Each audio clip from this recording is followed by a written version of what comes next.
এই সময়টুকু আপনারা যদি এখানে সুন্দর পরিবেশ দেন, এরা যদি নির্বিঘ্নে ডিম ছাড়তে পারে, ভবিষ্যতে এরা আরো বেশি করে আসবে, এবং আমাদের উদ্দেশ্য হচ্ছে এটাই।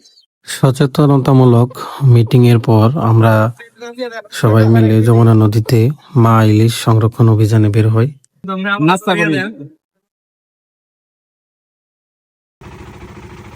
সেখানে উপস্থিত ছিলেন জেলা মৎস্য কর্মকর্তা, উপজেলা নির্বাহী অফিসার, উপজেলা প্রাণী সম্পদ কর্মকর্তা, উপজেলা মৎস্য কর্মকর্তা সহ পুলিশ সদস্য।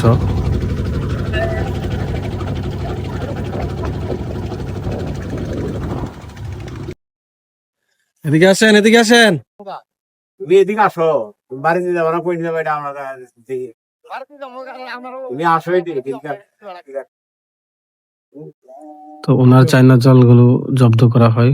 পরবর্তীতে এখানে আমরা সচেতন জেলেও পেয়ে যাই, যারা কেন আসলে চায়না জাল ব্যবহার করে না। নিষিদ্ধ জানেন না?